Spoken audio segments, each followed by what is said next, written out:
A Jovem Pan acompanha o trabalho dos bombeiros no Largo do Paissandu. Lá está Thiago Muniz em áudio e vídeo. Bom dia para você, Thiago.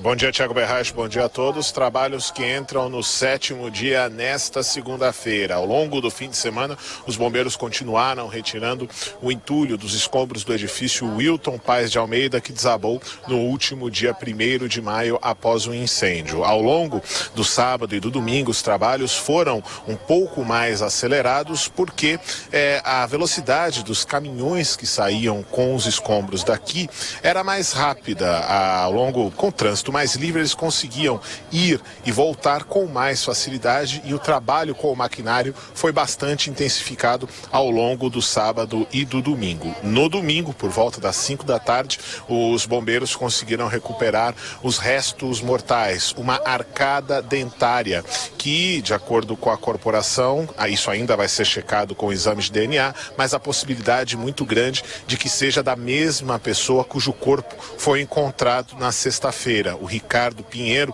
que é a pessoa que conhecido também como Tatuagem, que estava sendo resgatada pelos bombeiros no momento em que toda a estrutura veio abaixo.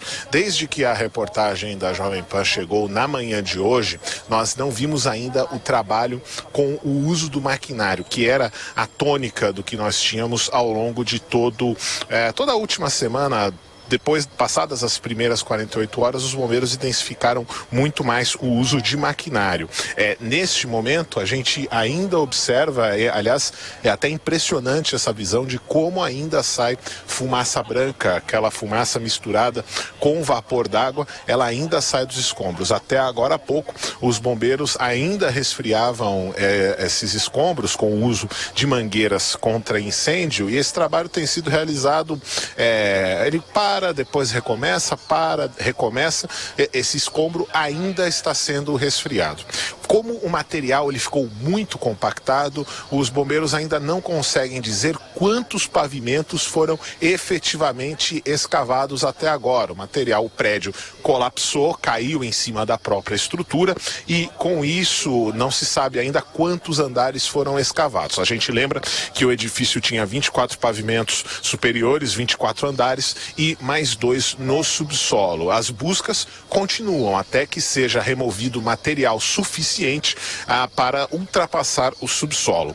Oficialmente, nós temos 5 pessoas desaparecidas. São elas Selma Aparecida da Silva, os 2 filhos dela, o Helder e o Wender, além de Eva Barbosa Lima e Valmir Souza Santos. Essas pessoas são consideradas oficialmente desaparecidas porque elas não deram nenhum sinal de vida às autoridades e também seus parentes informaram ao Corpo de Bombeiros que elas podem estar em meio aos escombros. A gente observa também um volume muito grande de terra já retirado e não somente a massa de metal retorcido e concreto que nós tínhamos até agora, até os últimos dias. Nós temos muita terra sendo retirada, sinal de que os bombeiros, a Defesa Civil já chegaram a um ponto mais profundo. Já está aberto, inclusive, o que dá para dizer que é uma clareira no meio de todos esses escombros, à medida em que os bombeiros vão aprofundando suas escavações. Eles abrem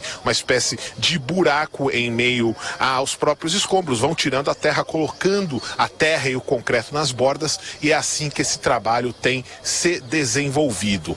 Vale dizer também que do outro lado do Largo do Paissandu ainda há um contingente muito grande das pessoas que ocupavam o prédio, elas continuam se recusando a ir a um abrigo ou uma estrutura provisória. Nós já tínhamos conversado com o prefeito regional da Sé, Eduardo Odlock, que até disse que seria disponibilizada, está sendo disponibilizada uma estrutura provisória no viaduto Pedroso, mas muita gente se recusa a ir lá, não quer ir para abrigos. A prefeitura pede também que não sejam entregues doações aqui, porque já está abarrotado, tanto o próprio entorno do Largo do Paissandu, como a própria igreja da Nossa Senhora do Rosário dos Homens Pretos. Para encerrar, nós ainda dizemos também que há 5 edificações interditadas ao redor redor dos escombros do edifício Wilton Paes de Almeida. Ontem, os moradores do edifício Caracu foram autorizados a entrar no prédio que não teve a estrutura comprometida, apesar de ele ter 2 grandes buracos na base. A estrutura em si não foi comprometida, mas as pessoas ainda não foram autorizadas a voltar, foram autorizadas a pegar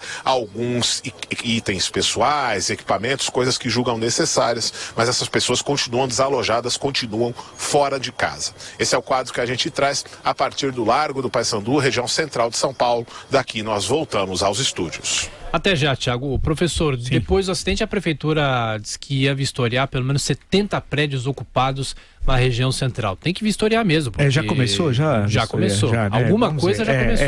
Mas tem que ser rápido, né? Tem que ter várias equipes, fazer isso rapidamente, porque a situação é muito grave. Agora, é velha questão do Brasil. Precisa ocorrer uma tragédia para que o poder público se mexa. Agora, é fundamental, insisto, não podem negociar com movimentos de criminosos, liderados por bolos e etcaterva tal. Não interessa, né? A questão que se coloca é que, eu estava lembrando aqui até do São Vito, que aquele edifício foi derrubado ao largo do Mercado Municipal ali da Cantareira, né?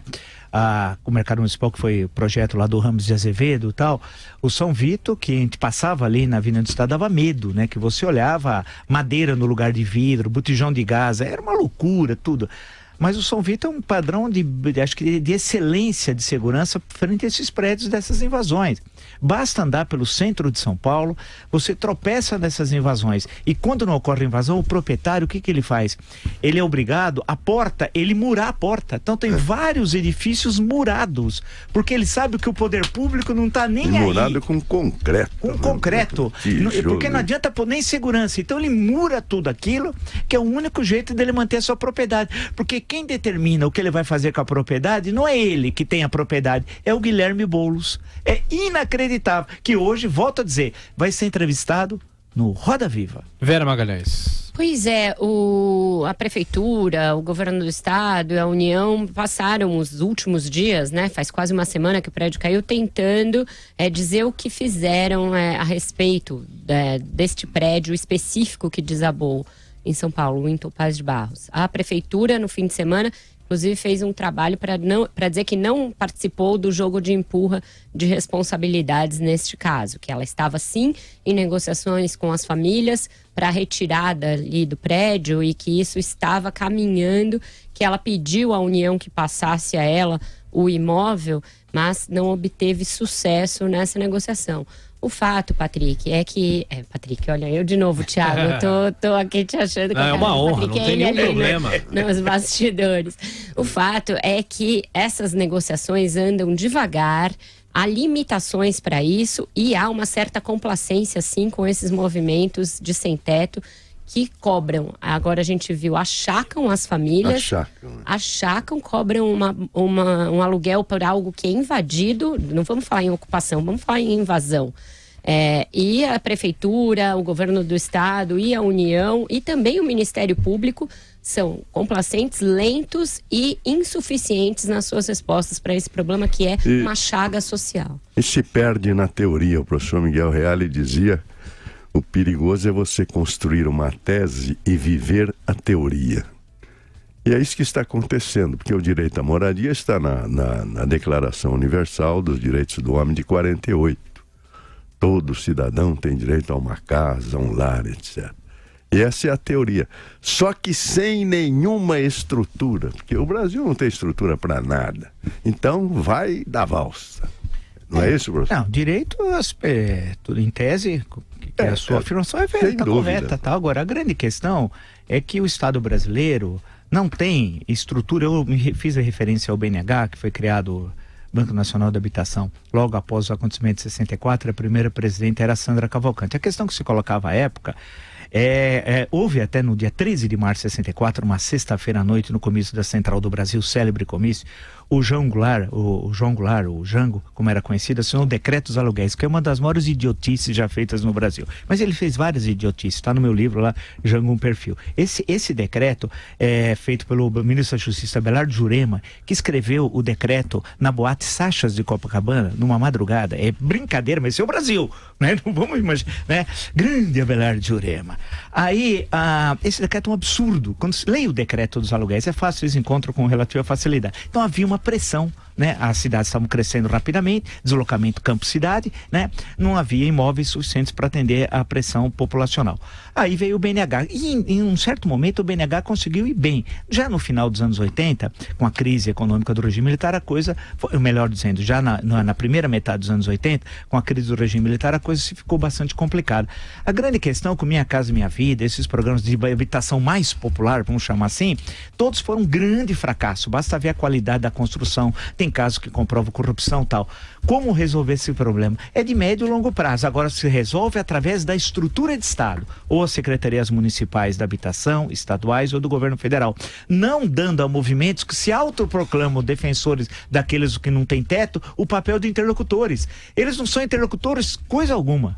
A gente falava desde a semana passada aqui, e houve muitos artigos importantes no fim de semana nos jornais a esse respeito, como a atuação desses movimentos se assemelha à de milícias, cobrando por segurança, cobrando por algo que eles não têm poder do Estado para fornecer. Eu recomendo a esse pretexto, a esse assunto, o Hélio Gaspari e o Demétrio Magnoli do fim de semana. Exatamente. Excelentes textos.